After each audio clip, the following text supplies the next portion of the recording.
nabung dulu.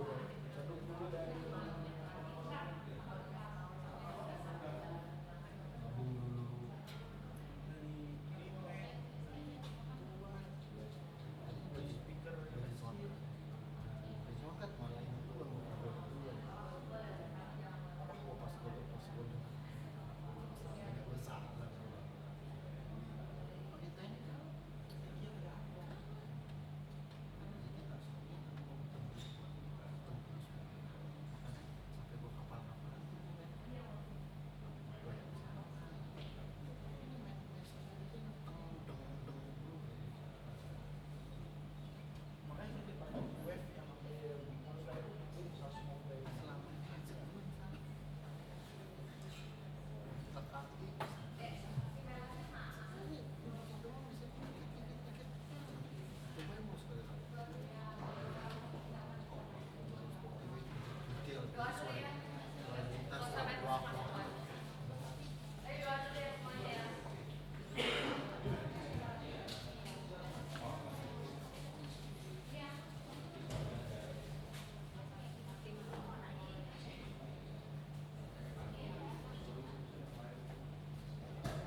dengar jawabmu.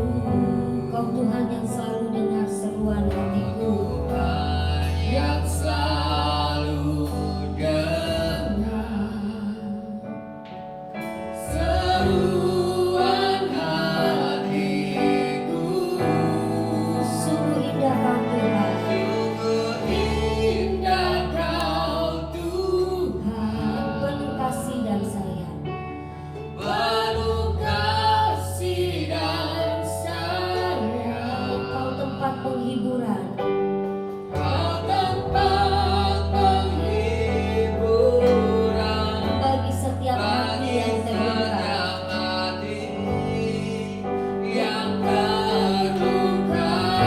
Sungguh indah Kau Tuhan, menara perlindungan. Indah Kau Tuhan, menara perlindungan. Kau sumber kekuatan bagi semua orang yang membutuhkan. Bagi semua orang yang membutuhkan.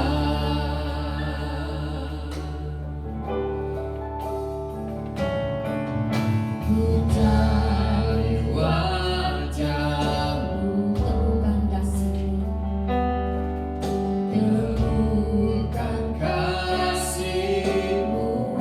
Kau bukan Tuhan yang jauh dariku, Kau bukan Tuhan yang jauh dariku. Ku panggil nama-Mu, ku dengar jawab-Mu. Ku panggil nama-Mu, ku dengar jawab-Mu. Kau Tuhan yang selalu dengar seruan hatiku, yang selalu dengar seruan hatiku.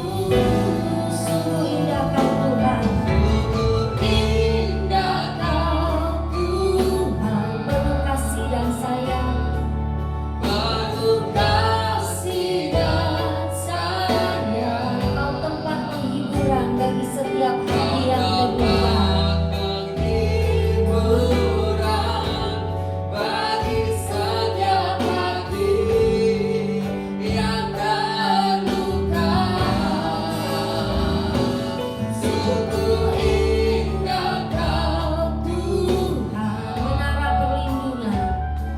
Menara perlindungan. Kau sumber kekuatan bagi semua orang yang membutuhkan. Bagi semua orang yang membutuhkan. Sungguh indah Kau Tuhan, saya undang untuk berdiri bersama-sama. Sungguh indah Kau Tuhan, penuh kasih dan sayang, penuh kasih dan sayang. Kau tempat penghiburan bagi setiap hati yang terluka. Bagi setiap hati yang terluka. Sungguh indah Kau Tuhan, menara perlindungan. Menara perlindungan. Kau sumber kekuatan bagi semua orang yang membutuhkan. Bagi semua orang yang membutuhkan. Sungguh indah Kau Tuhan, sungguh indah Kau Tuhan, penuh kasih dan sayang, penuh kasih dan sayang. Kau tempat penghiburan bagi setiap hati yang terluka. Penghiburan bagi setiap hati yang terluka. Sungguh indah Kau Tuhan,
Tuhan, saat ini kami siap untuk memuji-Mu.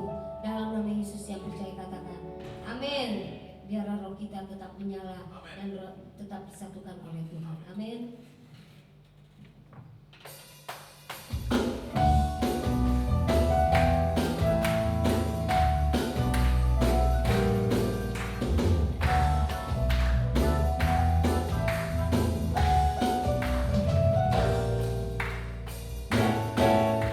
Satukanlah roh kami ya Tuhan. Bergandeng tangan kami semuanya. Bergandeng tangan kami semuanya. Dalam hadirat-Mu kami menyembah. Hadirat-Mu kami menyembah-Mu. Curahkanlah roh-Mu atas kami. Katakan sekali lagi, satukanlah roh kami ya Tuhan. Satukanlah roh kami ya Tuhan. Bergandeng tangan kami semuanya.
Roh Kudus, ku mengasihimu.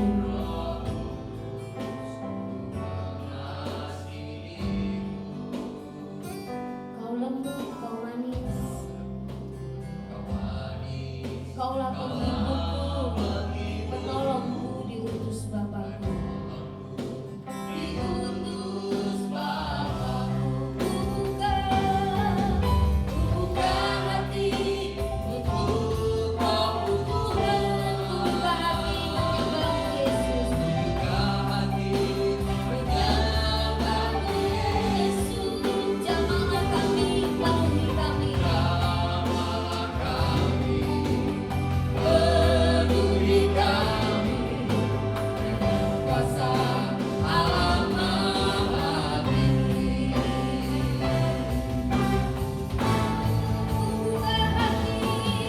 Buka hati untuk Roh Tuhan, buka hati menyembah Yesus. Jamahlah kami, penuhi kami, jamahlah kami, sedang penuhi kami dengan kuasa Allah Maha Tinggi. Buka hati untuk Roh Tuhan,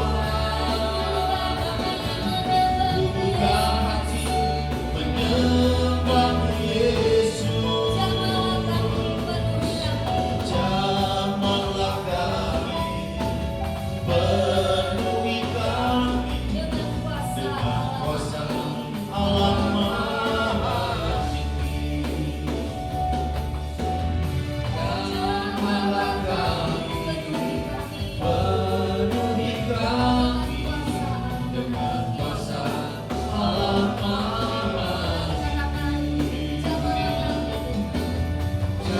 Jamahlah kami, penuhi kami dengan kuasa Allah Maha Tinggi.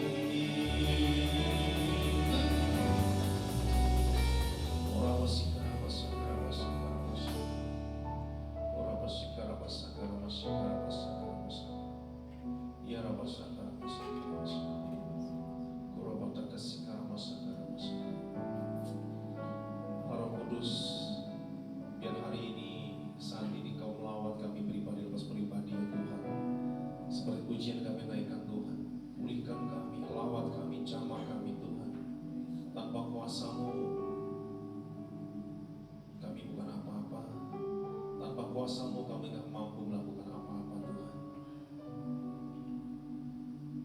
Kau Roh Kudus, pribadi yang menguatkan kami, menghibur kami, pribadi yang mengajar kepada kami, yang mengarahkan hidup kami.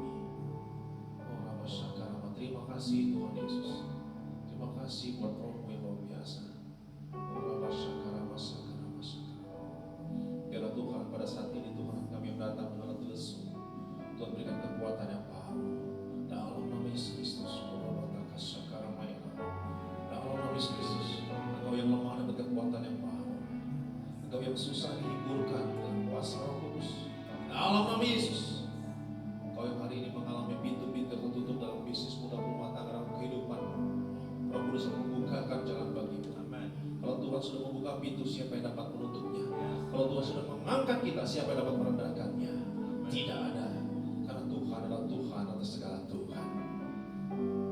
Terima kasih Tuhan, kami bersuka cita dalam hadirat-Mu. Terima kasih buat hari spesial ini, hari pencurahan Roh-Mu Tuhan. Kami tahu Kau hadir di tengah-tengah kami, beracara dengan seluas-luasnya, sebebas-bebasnya tengah-tengah kami. Lawat kami, jamah kami, penuhi kami, urapi kami Tuhan. Sempurnakan sukacita kami dengan kuasa firman-Mu. Kiranya otoritas wibawa kerajaan Tuhan berikan pada hamba-Mu untuk menyampaikan firman-Mu, firman yang berpedang mata dua, bukan hanya bagi yang mendengar, juga untuk yang menyampaikannya. Kami sambut firman-Mu Tuhan sebagai seorang murid yang bukan hanya pandai mendengar, tapi juga pandai melakukannya. Di dalam nama Yesus Kristus kita berkati Tuhan, sama-sama katakan amin. Ya, shalom, silakan duduk.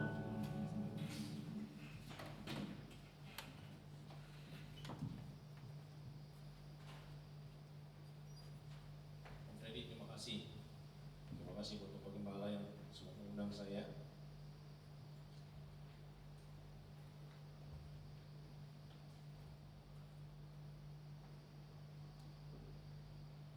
Ya Bapak Ibu Saudara, hari ini adalah hari pencurahan Roh Kudus.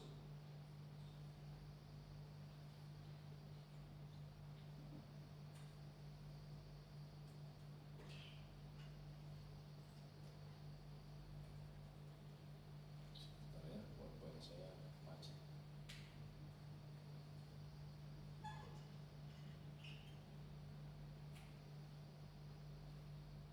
Oke.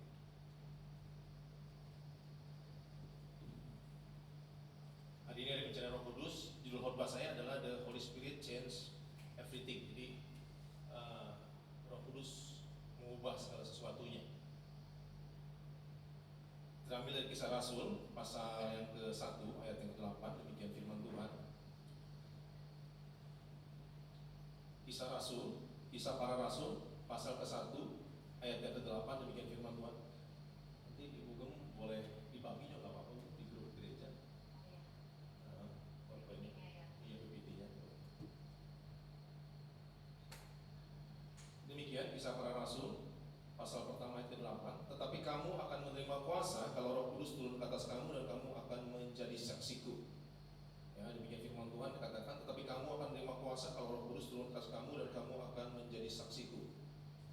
Bapak Saudara, kalau kita ngomongin bicara Roh Kudus, kita harus ngomongin tentang 10 hari sebelumnya Yesus naik ke surga. Ya, disaksikan oleh beberapa orang Yesus naik ke surga, dan konon katanya tempat di mana Yesus naik ke surga itu adalah tempat paling mahal sedunia tanahnya. Kenapa? Karena di mana Yesus datang, diyakini Yesus, di mana Yesus naik, diyakini Yesus akan datang. Jadi orang berlomba-lomba untuk dikuburin di sana. Ya, supaya nanti kalau Yesus datang kedua kali, pengangkatan mereka dapat duluan naik ke surga sama-sama Tuhan.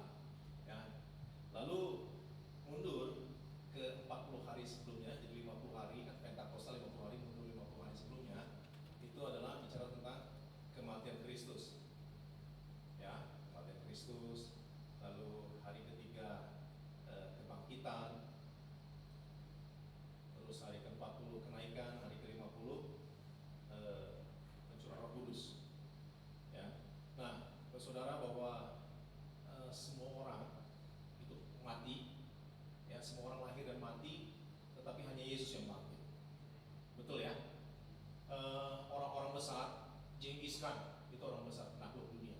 Dia lahir dan mati, tapi dia nggak bangkit. Lalu nabi-nabi, ya, seluruh nabi-nabi itu mereka lahir, tapi juga mereka nggak mati dan mereka nggak bangkit. Ada tokoh fenomenal yang masih kita alami sejaman ini, namanya Sai Baba. Nah, dia orang sakti gitu ya. Dipanggil Baba itu karena Baba itu artinya orang sakti atau ada unsur ilahi, dewa ya. Nah, Sai Baba ini banyak melakukan mujizat di India. Pengikutnya itu sampai seluruh dunia.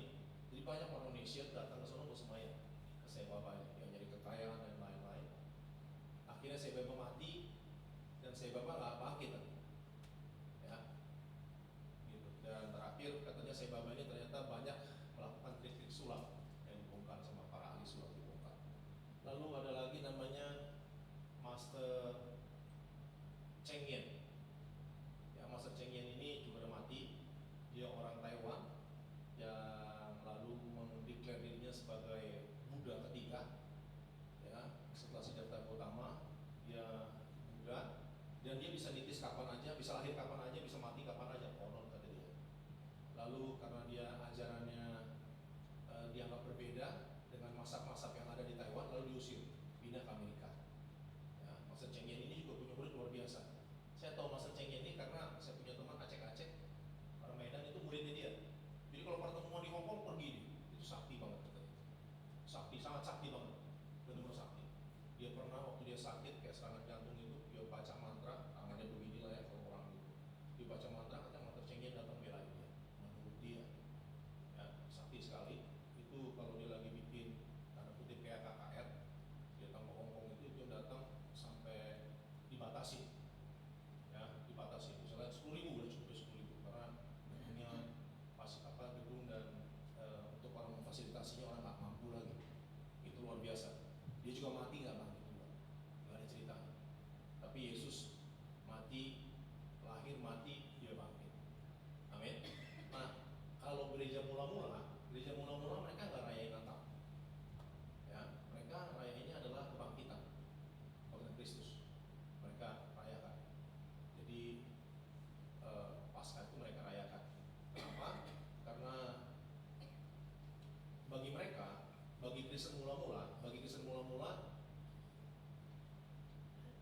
yang paling penting itu adalah kebangkitan Kristus.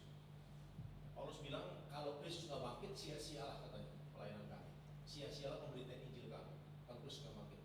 Nah, kebangkitan Kristus itu adalah awal daripada kekristenan. Lahirnya kekristenan mulai daripada kebangkitan Kristus. Ya, karena waktu Yesus mati mereka lemas semua, murid-murid lemas semua. Ya, waktu perempuan hari Sabtu merempahi, hari Jumat meninggal, hari Sabtu, hari Sabat nggak boleh kemana-mana, hari Sabtu, hari pagi-pagi, Minggu pagi-pagi mereka datang ke kuburan Yesus, perempuan-perempuan itu, dan mendapati kuburan kosong. Ada dua malaikat yang bilang kepada mereka bahwa tidak tahukah kamu bahwa sudah tertulis bahwa Yesus ini yang mati, dia pasti akan bangkit lagi pada hari ketiga. Mereka pulang, waktu mereka pulang, laporan perempuan-perempuan ini laporan ke mereka masih berkumpul. Waktu laporan mereka bilang kami nggak percaya. Ya, di Alkitab mencatat bahwa Petrus lari. Ya, di Lukas 24 itu Petrus lari duluan ke kuburan, gitu. Kuburan dan mendapati kubur kosong. Mereka benar-benar lagi hopeless. Lalu dua murid pulang setelah dapat laporan dari perempuan-perempuan itu, dua murid pulang ke Emmaus. Dan Emmaus itu kurang lebih 7 mil atau 12 kilo. Dari pagi mereka jalan, lalu tengah jalan ada satu laki-laki yang gabung sama mereka, lalu nanya, kenapa kalian mukanya pemurah? Terus dua murid ini bilang gini, mungkin cuma kamu satu-satunya di Yerusalem yang gak tahu cerita ini. Cerita apa? Itu Yesus. Mereka mulai cerita. Nah, lalu kesal juga, bukankah sudah begini sampai mereka gak sadar. Ketika hari menjelang sore, ya, Yesus diajak mampir. Yesus mampir, lalu Yesus bikin perjamuan. Waktu bikin perjamuan memberkati, Yesus bilang, wah mereka berkata, itu Yesus gitu. Mereka lari lagi. Nah itu yang bikin Kristen lahir, mereka semangat. Karena janjinya iya dan amin. Amin. Nah Yesus lalu naik ke surga hari 40, dia 40 hari dia bersama-sama, ya bikin penampakan. Kalau saudara ada satu cerita yang sangat luar biasa ya terjadi ketika murid-murid menjadi penjala ikan lagi. Mereka nggak gampang begitu diyakinin. Ya mereka menjala ikan lagi, lalu satu pagi subuh Yesus teriak sama mereka, woi ada ikan nggak? Lalu mereka mulai mengenali Yesus. Nah, Yesus bakar roti, mereka turun ikan, mereka bakar ikan. Lalu Tuhan Yesus tanya, ngomong ini sama Petrus, apakah kau mengasihi aku? Petrus, apakah kau mengasihi aku? Petrus, apakah kau mengasihi aku? Gitu kan? Itu Petrus jawab, ya Tuhan, aku mengasihi kau. Gembalakan domba-domba. Ya Tuhan, aku mengasihi kau. Gembalakan domba-domba, kata Tuhan Yesus. Sampai ketiga kali Petrus nangis setengah kuat lagi. Ya, itu tubuh kemuliaan. Terus Petrus Tuhan Yesus juga nampakin diri kita, mereka berkumpul, ngomong Thomas, katanya kalau kamu nggak nyucukin tangan kamu ke lubang bekas paku di tangan saya dan lambung saya, kamu nggak percaya. Sekarang tunjukin, Thomas langsung percaya. Lalu saudara, ya lalu Yesus naik ke surga. Nah, Yesus naik ke surga, Yesus bilang, tetapi kamu akan menerima kuasa kalau Roh Kudus turun ke atas kamu dan kamu akan menjadi saksiku. Mereka disuruh berkumpul di kota Yerusalem dan mereka berdoa. Ya, murid-murid berdoa. Alkitab mencatat bahwa ada 120 orang yang berdoa. Berarti ruangannya cukup lumayan besar ya. Loteng juga lumayan besar ya. Ada 10 orang mereka berdoa di situ. Dan bersama para murid.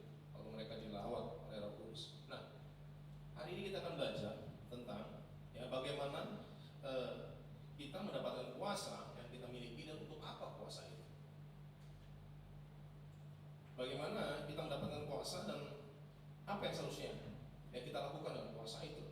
Yang pertama, ya, bahwa kita harus pastikan bahwa yang menjadi agenda dalam hidup kita adalah agendanya Tuhan, bukan agenda kita. Ya, lewat nanti ini kita akan sama-sama belajar. Yang kedua, ada 3 hal saya akan mau sharingkan. Yang kedua, bahwa kuasa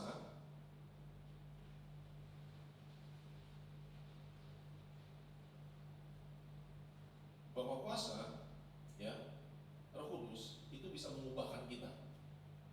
Yang ketiga, ya,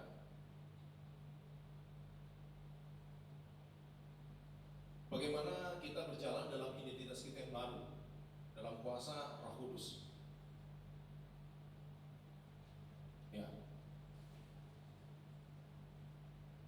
agenda kita versus agendanya Tuhan. Lagi diupayakan.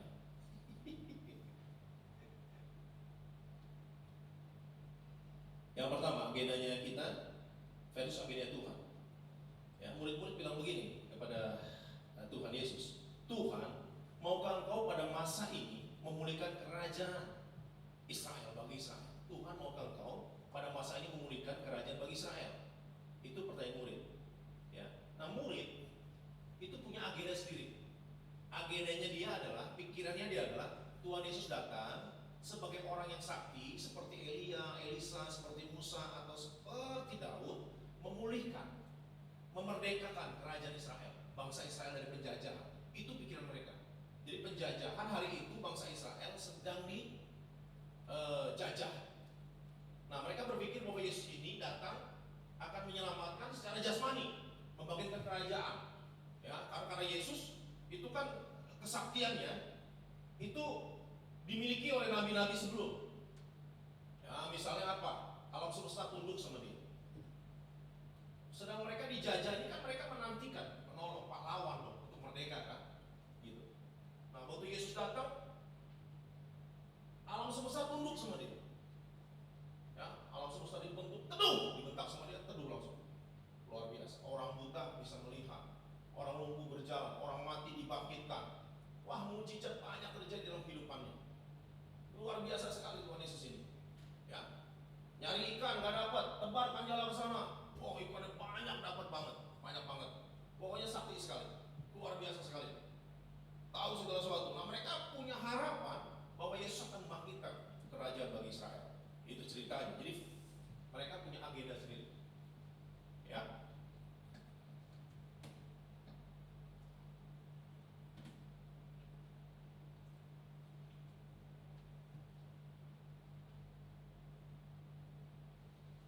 Jadi para murid bertanya tentang jadwal politik, kapan Israel dipulihkan, kapan mereka berkuasa, kapan kondisi ideal tiba. Ya, mereka 3 tahun setengah bersama Yesus menyaksikan kebangkitannya, menyaksikan kuasa mujizat, tapi pikiran mereka masih terjebak pada agenda yang salah, yaitu agenda secara jasmani. Kita mengejar posisi, validasi, pengakuan, padahal Tuhan justru sedang menyiapkan sesuatu yang jauh lebih besar dalam kehidupan kita. Saudara, bahwa kuasa Roh Kudus itu luar biasa sekali. Saya tadi lagi nyembah, pujian penyembahan, saya diingatkan tahun 2001 saya masuk seminari. Ya, masuk seminari itu pulang pon, ikut pon saya atlet pon, atlet pon pencaksilat saya. Ya, saya ikut pon dari Surabaya, ikut pon ke-13 kalau nggak salah. Saya atlet, saya terus pulang masuk seminari. Hati saya lagi benar-benar berkorban. Ya, saya penuh Roh Kudus, cinta mula-mula Roh Kudus luar biasa. Dan teman saya, teman kuliah saya, itu dia jadi ketua pemuda remaja, komisi pemuda remaja di gereja Pentakosta di daerah Jatinegara, Melayu. Nah, dia ada agenda retret. Agenda retret itu dia jadwalin pendeta-pendeta besar lah, yang terkenal. 1, ternyata nggak bisa. 2, nggak bisa. 3, nggak bisa. Udah nggak ada cadangan, udah waktunya. Terus dia bilang, Kim, tolongin dong, kamu jadi pembicara. Oh, saya lagi semangat, saya datang ke sana. Waktu saya datang ke sana, ya, saya datang ke puncak, dia bisa uang. Saya datang ke sana, lalu Tuhan bilang sama saya, jelas sekali. Saya bilang, Tuhan jelas ngomong bahwa Tuhan akan memberikan pribadi lepas pribadi di ruangan itu. Wah, saya dengan pede, saya berkhotbah tentang Roh Kudus yang hidup, Roh Kudus yang nyata dalam kehidupan. Saya mengalami Roh Kudus yang nyata. Saya mengalami pelepasan sendiri, saya mengalami kesembuhan hati Bapa sendiri, luka batin sendiri saya, manifestasi sendiri saya. Ya, berdoa, berbahasa roh, manifestasi sendiri kawan, berbulan-bulan saya, bertahun-tahun bahkan. Nah, singkat cerita, saya berkhotbah tentang ada mungkin di situ ada 30 orang pemuda remaja, dan ada wakil pendeta, ibu-ibu yang masak, ada tim ibu-ibu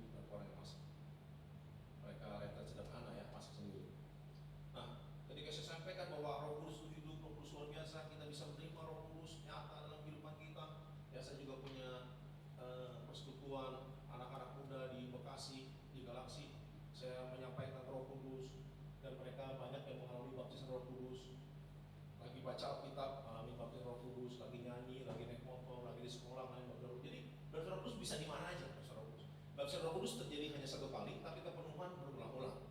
Ya, gitu. Nah, kalau baptisan itu tandanya apa? Berbahasa roh. Lalu ketika saya mulai berkhotbah, selesai berkhotbah tentang Roh Kudus yang hidup, yang nyata dan lain-lain, saya saksikan. Singkat cerita, altar call. Ayo, altar call.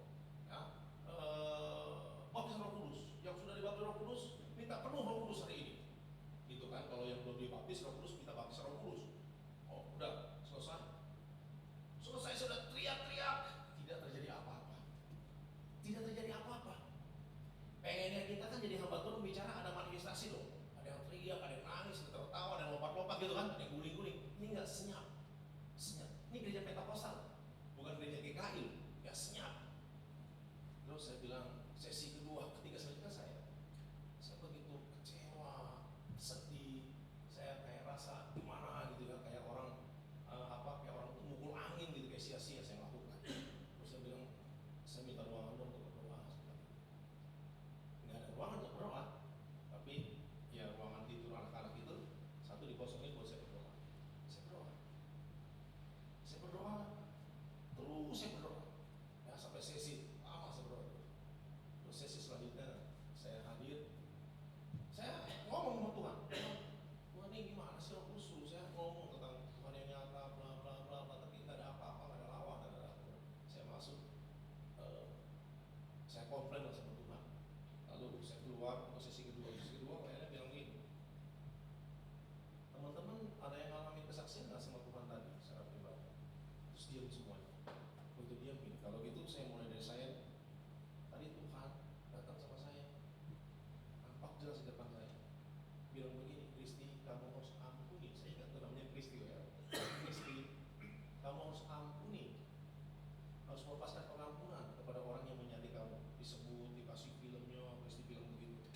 Nah, dikasih film, dia lihat film gitu, Tuhan Yesus hadir, dikasih lihat film segala macam nyata. Seumur umur baru ini saya mengalami, saya tahu Roh Kudus itu. Wah, saya mulai menangis ya. Wah, ternyata senyap itu bukan berarti Roh Kudus nggak hadir, nggak bekerja gitu kan? Waduh, saya udah nahan nangis saya. Ya, saya malu sama Tuhan, minta ampun sama Tuhan. Kalau saudara singkat cerita, satu ruangan mengalami perjumpaan secara pribadi sama Tuhan. 3 ruangan itu. Yang nggak ngalami ya ibu-ibu yang di dapur itu. Jadi sebetulnya Roh Kudus itu sangat hidup, sangat nyata. Tuhan kita sangat hidup, sangat nyata. Amin. Ya, Yesus sekarang menyediakan tempat bagi kita di surga, tetapi Rohnya ada tengah-tengah kita. Dia bekerja bagi kita, menguatkan kita, menghibur kita, memberikan pewahyuan kepada kita, memberikan karunia kepada kita. Amin. Terus saudara, saat itu saya kalau ke mall aja saya tahu ada orang mau bunuh diri, saya tahu. Saya ketemu orang itu ya 70% 60% saya tahu masalah. Jadi saya di mall tuh suka nangkap orang. Kok sini kok sebentar kok. Kita mikir sebentar kok. Namanya orang di stres mau bunuh diri kan mukanya pasti kusut kan. Ditarik begitu kan ketakutan ya. Di mall kan.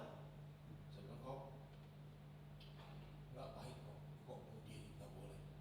Ada Tuhan kok. Selalu ada jalan keluar bagi Tuhan. Wah, dia nangis-nangis, saya doain. Saya tahu masalah. Ya, di gereja saya datang ke gereja, tamu aja datang nih. Lagi ada pelayanan datang ke gereja gede lah gitu ya. Waktu datang itu bareng-bareng orang ramai-ramai, saya tahu ini orang mau bunuh diri. Saya panggil dia, Pak, kenalan Pak, saya yakin Pak, gini-gini saya hamba Tuhan, gini-gini. Pak, ini nggak boleh Pak, gini-gini saya tahu. Kalau saudara, saya mau bilang bahwa Roh Kudus itu sangat luar biasa. Amin. Itu sangat luar biasa, mendongkrak kita, mendorong kita, ada satu tenaga yang luar biasa dalam kehidupan kita. Nah, masalahnya adalah ketika kita menerima Roh Kudus, ya, stop agenda kita. Pastikan dahulukan agendanya Tuhan. Amin. Ya, kita harus dahulukan agendanya Tuhan. Manusia berpikir begini, waduh, kapan nih Israel merdeka? Yesusnya mati, lemes lah mereka.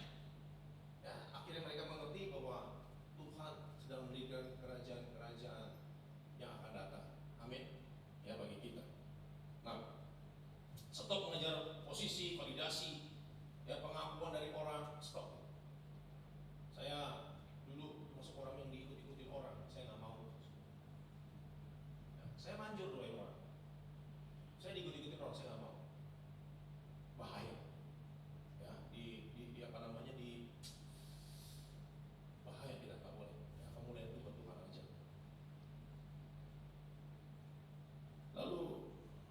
masalah buat kita adalah kita menunggu kondisi sempurna dulu baru mau bergerak untuk pekerjaan Tuhan.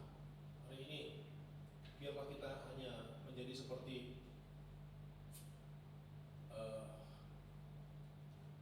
tanah liat di tangan Tuhan. Biar Tuhan bekerja buat kita. Sibuk pertanyakan kapan timingnya, ya kapan waktunya Tuhan.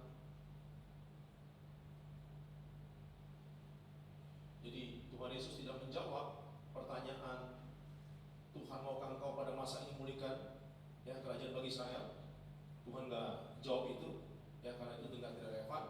Tetapi Tuhan mau kita mengerjakan apa yang harus kita kerjakan. Saudara, pekerjaan yang paling mulia adalah memenangkan jiwa. Pekerjaan yang paling mulia adalah memelihara jiwa. Serius saudara. Ya. Gereja saya itu gereja kecil, bukan gereja besar. Saya itu buka gereja, saya ini orang misi, orang penginjilan dan orang misi. Saya pengen punya gereja gede. Saya pengen punya gereja orang-orang kaya, jemaatnya isinya. Jadi saya buka gereja, doa sama Tuhan minta tempat di Kelapa Gading atau di Sunter. Ya kan? Kalau nangkap ikan kan cari di kolam ikan. Betul? Kalau kita buka di Kelapa Gading kan menengah ke atas ya. Bukalah saya di Kelapa Gading, dapat tempat gratis. Ruangannya lumayan besar ya, segitu tuh ada. Full carpet, full band, segala macam gratis ya, tinggal pakai. Buka gereja, yang datang orang Priuk. Buka gereja di Kelapa Gading, yang datang orang Tanjung Priuk. Rata-rata tidak punya rumah. Pelaut bekas. Posisinya apa? Kerjanya apa? Pelaut, tapi dulu bekas pelaut doang. Jadi orang-orang bokeh yang biasanya. Orang-orang yang nggak punya uang, ya kasih karunia. Saya layani sampai hari ini. Gereja akhirnya saya pindah ke Tanjung Priok. Karena jemaatnya orang Priok, percuma bukan di Kelapa Gading, jemaatnya orang Priok. Bukan di Priok lebih apa? Lebih nolong jemaat. Ya mereka nggak pakai ongkos kan? Gitu, bukan di Priok. Banyak jemaatnya. Ada 120, 150-an ada jemaatnya. Ya, tapi orang susah semua. Ya, kehendak kita bukan kehendak Tuhan. Amin. Ya, terus apa saya nggak bawa? Saya bawa. Enggak, ukuran mahkota dari Tuhan itu bukan begini, bukan seberapa besar jemaat kita, bukan. Jangan-jangan kalau kita jemaat gede-gede, kaya-kaya, kita dapat upah sekarang. Betul? Ya. Jadi bukan itu. Tapi merawat jiwa, memulihkan jiwa, menangkan jiwa itu pekerjaan yang paling mulia. Saya bisa nempel di gereja-gereja gede. Ya, jadi pengajar, jadi dosen gitu ya. Nempel bisa. Tapi saya memastikan bahwa saya ada di agendanya Tuhan. Kita semua harus tahu, kita harus ada di agendanya Tuhan. Nah, Roh Kudus itu membantu kita, menolong kita untuk kita ada di agendanya Tuhan. Ya, kita bukan butuh Roh Kudus untuk mensukseskan agenda kita, namun kita harus mensukseskan agenda daripada Roh Kudus. Yang kedua, ya, kuasa yang mengubahkan siapa kita, bukan hanya apa yang kita lakukan. Tetapi kamu akan menerima kuasa kalau Roh Kudus turun ke atas kamu. Ya, tapi kamu akan menerima kuasa kalau Roh Kudus turun ke atas kamu. Kalau saudara dulu waktu zaman saya pertama-tama cinta mula-mula, itu lagi musim Roh Kudus, lagi musim pengajaran tentang Roh Kudus. Buku-buku tentang Roh Kudus banyak sekali. Ya, Selamat Pagi Roh Kudus, Benny Hinn, terus ada Robert Liardon, ya banyak buku. Nah, saya baca buku-buku itu saya terobsesi banget. Saya doa puasa ngejar Roh Kudus. Saya baca Selamat Pagi Roh Kudus. Benny Hinn bilang bahwa Roh Kudus itu nyata, sederhana. Kamu ngomong, kamu mau ketemu, nanti Tuhan hadir. Saya ngomong, saya mau ketemu, benar Tuhan hadir, peluk saya. Dimana saya nggak merasakan kasih Bapa yang begitu lembut, Tuhan peluk saya sebagai seorang Bapa. Luar biasa sekali. Tapi ada kehausan. Amin. Kita harus punya rasa haus sama Tuhan itu. Saya begitu haus, saya doa puasa. Mazmur bilang ini ya. Seperti rusa yang haus, rindu aliran sungaimu, hatiku tak tahan menunggu. Saudara, kalau rusa haus, ya, itu rusa bisa lari bermil-mil, bahkan ratusan mil, bahkan ribuan ribuan mil. Setuju ya? Kalau kita lihat di National Geographic itu rusa padi. Ini kalau dia lagi udah kemarau, maka binatang-binatang termasuk rusa itu dia akan pindah imigrasi ke negara lain, bahkan bisa ke benua lain untuk coba cari air. Nah itu gambaran daripada kehausan, daripada pemasmur akan Tuhan. Nah mungkin hari itu saya seperti itu. Saya ingat sekali bahwa GBI sekarang namanya Basilea, saya GBI Romangun, GBI tua, jadi GBI historis dari zamannya masih sebelum GBI ya, masih gebis. Nah GBI Basilea itu disebutnya GBI Jalan Cimahi. Itu mereka jemaatnya lumayan kaya-kaya, ya, eksekutif muda semua. Ada Billy gitu ya, pokoknya kaya-kaya mereka, orang-orang pendeta juga pejabat bank. Nah mereka kalau 2-10 hari itu undang pendeta-pendeta dari luar negeri yang punya karakteristik luar biasa. Pendeta-pendeta top lah dari luar negeri, dari Israel, dari Australia, dari Amerika, dari Kanada, diundang itu hebatnya punya karunia. Ya ada debu emas, karunia malaikat. Ya jadi kalau dia datang pendetanya malaikat pada kumpul gitu. Ini beneran kayak dongeng ini. Ya, saya lupa tuh orangnya. Orangnya itu kayak penjahat itu, penjahatnya Home Alone tuh, pendeta. Tahu penjahat Home Alone tuh yang satu tinggi, yang tinggi itu yang hidungnya mancung. Nah, itu pendetanya. Dia punya potret-potret malaikat banyak.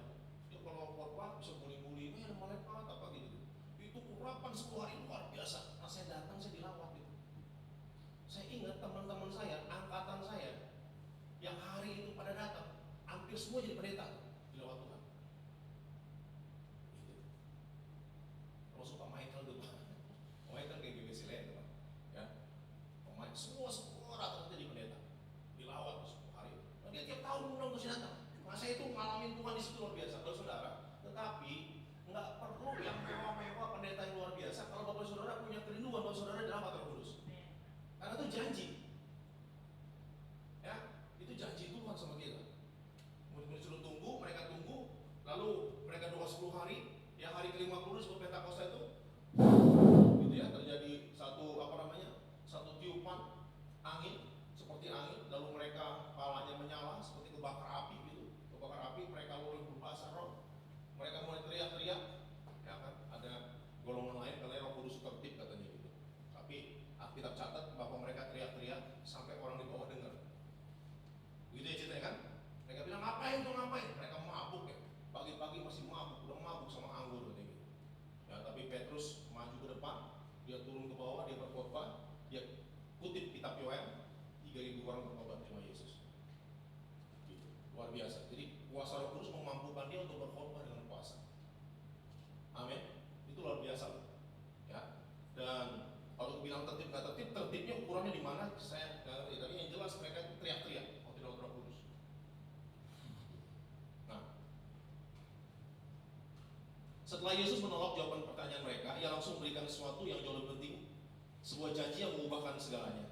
Kata kuasa di sini atau disebut dunamis ya dalam bahasa Ibrani, dalam bahasa Yunani bukan kuasa untuk mendominasi dan mengontrol situasi, namun menjadi berbeda di tengah situasi yang tidak berubah. Jadi kuasa dinamis itu, ya. Dinamis ini satu ledakan, satu tenaga. Ya. Dinamo itu arti katanya juga dari dunamis ini. Ya, dinamit juga dari dunamis ini. Ya, satu ledakan, satu tenaga, satu power, yang satu energi yang membuat kita bisa berbeda di tengah situasi yang sudah berubah ini. Ya, sesuai dengan tatanan pada kerajaan Allah. Nah, kita harus menjadi terang di tengah-tengah dunia. Itu kuasa Roh Kudus. Kita harus menjadi garam, menjadi terang di tengah dunia ini. Amin. Ya, harus jadi terang. Jadi kita bukan nyari kenyamanan, kita bukan nyari validasi supaya hidup kita makin terangkat, harus naik. Bapak saudara, ketika kita mencari hatinya Allah, validasi itu akan mengikuti Bapak saudara. Tetapi validasi jangan menjadi yang utama. Amin. Yang utama itu hatinya Tuhan Bapak saudara. Harus hatinya Tuhan. Keinginan Tuhan harus menjadi keinginan kita.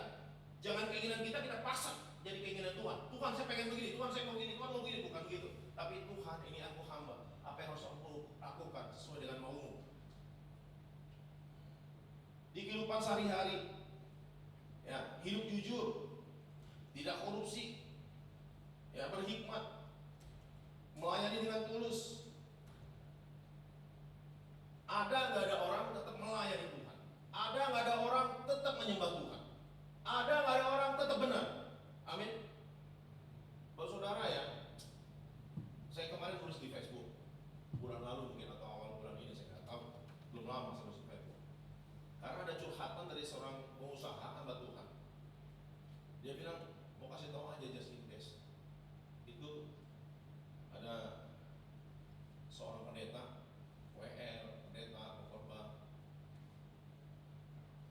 guru gajinya kecil diangkat jadi karyawan sama dia, minta kerjaan diangkat jadi karyawan, bisa menikah, bikin kesaksian, terima kasih Bapak Ibu karena saya bekerja di sini, saya bisa kumpulin uang, saya bisa menikah, bisa cicil rumah, luar biasa. Kemarin pamit, dia bilang dia mau bantu usaha anak tuanya. Ternyata apa yang terjadi, dia bawa satu gerombolan di kantor, ternyata untuk berhenti buka perusahaan yang sejenis dengan bos. Boleh nggak sampai di situ? Saya pikir sampai di situ boleh juga. Ya ngomong aja harusnya gitu kan, kesalahan cuma nggak ngomong kan. Tapi lebih fatalnya ada begini, satu gerombolan di bawah dihasut, data kantor diambil, dihapus, data-data klien diambil, terus dihapus sama dia. Itu orang jahat sekali ya. Hutang sama saya nggak tagih. Hutang sama orang tua saya nggak tagih. Nah, saya teringat dulu waktu saya jadi WM puluhan tahun yang lalu, ada pendeta senior bilang begini, coba perhatikan di kantor Bapak Ibu Saudara, ini full gospel, cari orang-orang yang malas di kantor, pasti orang Kristen. Saya tersinggung. Saya pikir, ini Bapak kalau ngomong sembarangan, kita kan Kristen ya, tersinggung kan? Tersinggung. Perhatikan lagi dari yang malas, di antara yang malas pasti pengerja. Saya tersinggung, tapi saya kenal orang, benar juga, ada benernya pokoknya. Kalau saudara kita dipanggil lebih terang dan garang, amin. Ada etika, bos. Saya ada namanya membangun, namanya sumur namanya. Ya, saya punya bisnis namanya sumur. Ini pelayanan saya di bidang bisnis namanya sumur. Ya, sumur leluhur. Sumur leluhur itu adalah menggali sumur-sumur, ya, daripada bapak leluhur. Kan mereka dulu berternak kan, Yusuf, Isa, Abraham kan berternak kan. Mereka itu punya sumur-sumur leluhur. Nah, saya punya bisnis, namanya sumur leluhur. Sumur saya namanya. Bisnis ini adalah untuk mengakomodir daripada anak-anak Tuhan. Misalnya salah satu bisnis saya adalah saya punya warteg. Kalau kita buka warteg, misalnya modalnya 200 juta atau 300 juta. Kalau buat satu orang berat kan? Berat kan? Kalau kita potong 10 orang gampang kan? Gampang kan? Kalau 10 orang kan hampir semua orang bisa ya. Ya jual aja motor gitu kan. Kalau jual mobil ya beli aja yang murahan dulu. Kan bisnis lebih penting kan? Nah, bikin bisnis. Nah, salah satu peraturannya adalah begini. Hormati saudara. Jadi covenant brother kita harus kita hormati. Nanti kalau kita punya tempat bagus, kita usul. Itu kan sumur tuh uangnya nggak diambil. Diamin aja dulu, kumpulin. Itu 2 tahun, 3 tahun, 5 tahun ratusan juta. Bisa buka 2-3 warteg lagi. Dia mau ambil pribadi juga boleh. Keuntungannya. Nah kalau ada tempat bagus misalnya, rumah gua di Bekasi bagus, ada tempat bagus kok, gini, ada orang mau ruko atau apalah gitu. Kita buka warteg semua gitu. Nah kalau dia mau buka sendiri, dia harus izin sama kita. Nah kita harus hormatin dia. Dia harus tawarin kita juga untuk kita siapa yang mau gitu untuk ngasih saham. Ya, tapi kita hormati dia untuk dia dapat saham terbesar, misalnya 50%, kita yang bikin 55. Atau kita tahu diri, karena dia orang susah, kita tahu dia susah, dia lebih butuh, kita nggak ambil, kasih ke dia aja. Atau kalau dia kurang modal, tapi saya punya modalnya ada 300 juta, saya cuma 150 juta, ya udah 50 juta kita cover, kita bagi-bagi, berjalan terus. Amin. Ini ada etika dari Alkitab, ajarnya seperti itu. Nah, sebelumnya pengusaha ini juga cerita sama saya.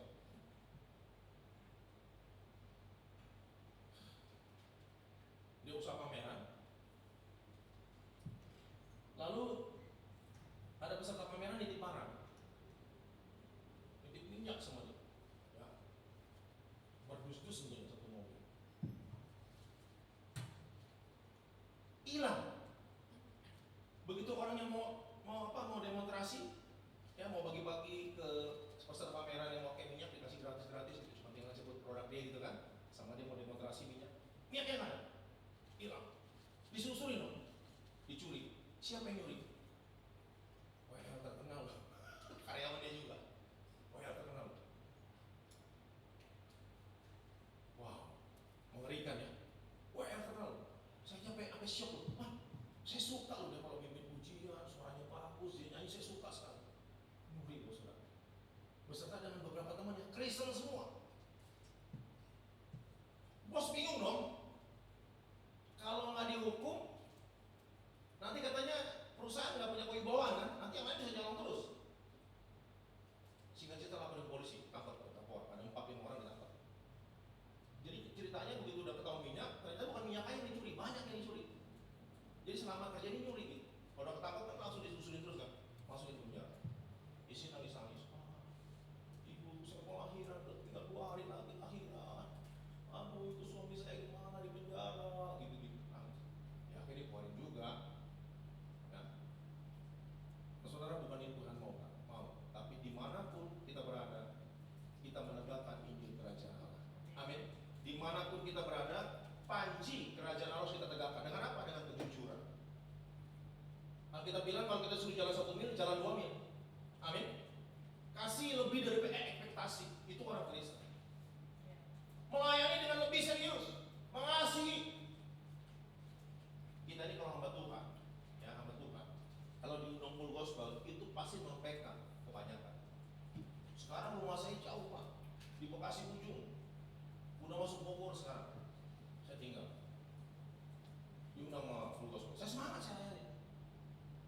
Hujan-hujan mana saya datang, meng-PK, saya naik kereta, layani. Maaf ya, beberapa pendeta pasti nggak mau. Tahu wah ini nggak ada persembahannya, nggak mau. Tapi kalau saya ngerti, saya hamba Tuhan, saya karyawan Kerajaan Allah. Ya, bukan orang yang undang saya gaji saya, bukan orang yang undang saya yang ngurus saya, bukan orang yang undang saya yang melihara saya, tetapi Allah Bapa di surga yang ngurus saya. Saya punya prinsip begitu. Ya, jadi ada PK, nggak ada PK, layani dengan serius. Amin. Justru ketika kita nggak ada PK, itu kita sedang mengumpulkan harta di surga, di mana ngengat dan karat tidak bisa menghabiskannya. Nah, oleh karenanya saudara, ya, kuasa ini adalah untuk apa? Untuk kita bisa menegakkan Kerajaan Allah di mana kita berada, menegakkan panji Kerajaan Allah di mana kita berada. Lagi bawa motor, tegakkan Kerajaan Allah. Bawa mobil, tegakkan Kerajaan Allah. Kemarin saya pelayanan di puncak minggu lalu, pulangnya lewat puncak 2. Ada mobil di depan saya, 3 mobil, yang paling depan itu pelan banget. Tahu dong kalau orang terlalu pelan itu kan nggak boleh juga ya mobil terlalu pelan ya. Kalau terlalu pelan di belakang kita ada, kita minggir kasih yang depan, biar di depanan gitu ya. Ini enggak, saya motong. Tikungan masih jauh, jadi saya berani motong. Saya motong, satu dapat, begitu motong kedua, ada motor jauh di depan, motor jauh di depan. Saya berhenti dong minggir. Itu motor sengaja saya ditabrak loh, sama stangnya dia. Saya di mobil saya ini belakang itu baret panjang. Saya nggak ngagetin dia. Dia masih spesial gede banget. Dia sengaja masuk ke saya nabrak. Dia pepetin gitu. Nggak boleh begitu. Istri saya marah, istri saya. Kok begitu sih orang kok gitu-gitu? Udah biarin aja. Ya, kita mobil dari Tuhan biarin aja. Ampun aja.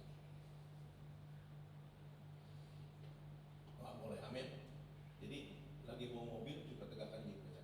Kita tuh nyembah bukan cuma di gereja. Kita nyembah itu 24 jam. Seluruh kehidupan kita menyembah. Amin. Bagaimana saya memperlakukan istri itu penyembahan. Amin nggak? Karena teman istri itu teman pembahas kasih karunia. Bagaimana saya menghormati istri itu adalah bagian dari penyembahan.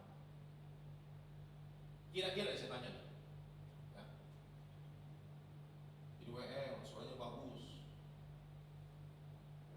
tapi sama di rumah mau bini galak. Yang pertama, mulutnya kasar, nggak bikin rasa aman dan menghormati. Yang kedua, soalnya fals, nggak bisa jadi WL, apalagi WL, singlenya nggak masuk, itu nggak. Tapi menghormati istri, sayang sama istri. Kira-kira disebut penyembah yang pertama yang kedua.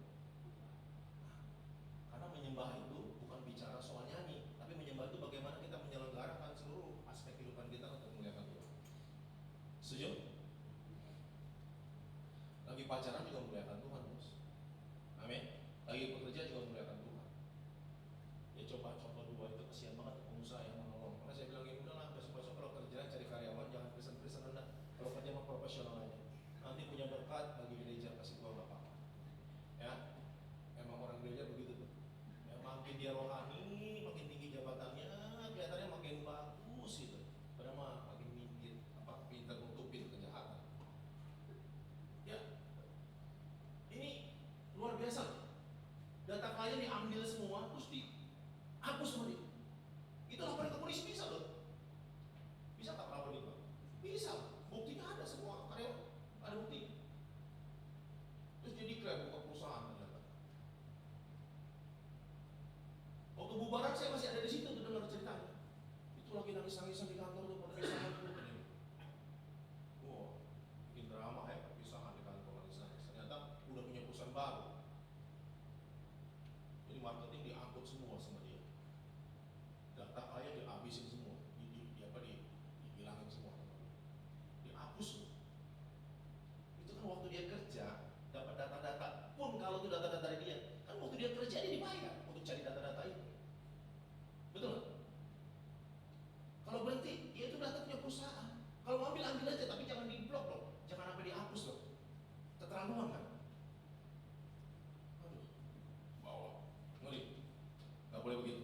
Ya, dimanapun kita berada, kita harus tegakkan kerajaan Allah. Ya, puasa ini tidak bisa dihasilkan sendiri, tidak bisa dibeli dengan disiplin rohani semata. Dengan kita hanya disiplin rohani nggak bisa. Ya, makanya Tuhan kasih Roh Kudus sama kita. Tidak bisa dipaksakan dengan tekad keras. Ini harus diterima dan diambil. Kata-kata Yunaninya adalah lambano, yang berarti menerima dan mengambil. Jadi kita harus mengambil kayak saya tadi. Saya kan sampai rindu puasa, doa puasa seperti itu. Ya, doa puasa. Sampai saya bangun pelayanan namanya Healing Room. Saya ketua Healing Room di Jakarta. Pelayanan kesembuhan. Mujizat luar biasa. Banyak mujizat terjadi. Orang buta melihat, tuli mendengar, lumpuh berjalan, kaki panjang sebelah sembuh. Ya, terus buta melihat, ada satu buta melihat. Namanya Oktav. Sekarang jadi tukang ojek ya. Buta. Jadi satu hari dia desain grafis. Satu hari dia ada tugas kerja ke Bandung. Nah, dia makan di warteg, di rumah makan lah, warung makan. Ada tawuran di luar, dia nggak tahu ada tawuran. Dia keluar selesai makan keluar. Waktu dia keluar itu yang dia ingat adalah ada tongkat baseball melayang. Dia lihat, tar ke mata dia, korneanya hancur.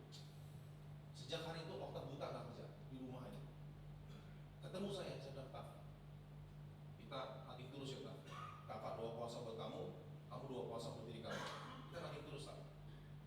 Pun kalau nggak sembuh, ya kan kesembuhan kedaulatan Tuhan kan. Kalau nggak sembuh, ya kamu emang udah buta. Tapi kalau kita sembuh, kalau kita usaha, sengaja kita usaha nggak perasa. Mau nggak kita berdoa yuk? Tapi bagi kakak tidak ada yang mustahil bagi Tuhan. Yuk kita doa. Tiap minggu ketemu saya doa teriak-teriak, dalam nama Yesus melihat, dalam nama melihat. Berangsur-angsur melihat tuh jadi tukang ojek sana. Kenapa? Karena kuasa Roh Kudus. Yakin nggak pernah belajar sinse nggak tahu. Hanya taunya doa tumpang tangan. Gitu. Ya bisa. Jadi kuasa Roh Kudus jadi shalom mengubahkan orang. Dari orang yang tidak produktif, jadi tanda kutip ya, harus dirawat dengan keluarganya di kamar, di rumah cuma makan minum 3 tahun, nggak kerja nggak apa. Sekarang produktif bisa kerja. Luar biasa kan? Gitu. Nah, kuasa Roh Kudus itu benar-benar luar biasa. Benar-benar luar biasa. Sangat luar biasa. Banyak orang Kristen hidup kurang dari kapasitas mereka yang sesungguhnya karena mereka tidak pernah sungguh-sungguh mengambil apa yang sudah Tuhan janjikan. Jadi harus diambil, saudara. Nah, saya ingat satu kali ini, ada satu cerita. Kita pulang pelayanan Gereja Sejati ini belasan tahun yang lalu. Pemimpin saya bilang ini, Pak Yakin temenin saya ya, nanti ada beberapa hamba Tuhan diminta temenin dia, pemimpin saya ini untuk doain orang. Jadi ada seorang ibu, berarti ini 16 tahun yang lalu. Ya, saya ingat, saya lihat itu umurnya itu sama saya. Hari itu umur saya 43 tahun. Ya, saya umurnya sama saya. Ya, 43 tahun. Ibu ini meninggal.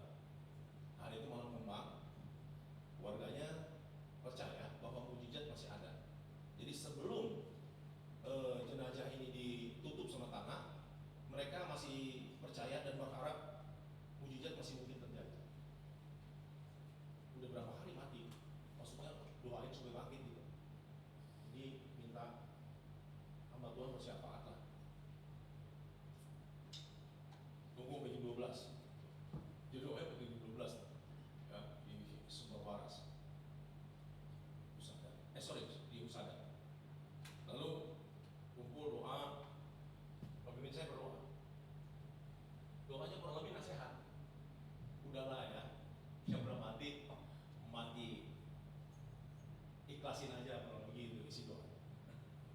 Yang hidup ya ikhlasin, biar Tuhan pelihara lah itu. Yang mati ikhlasin gitu.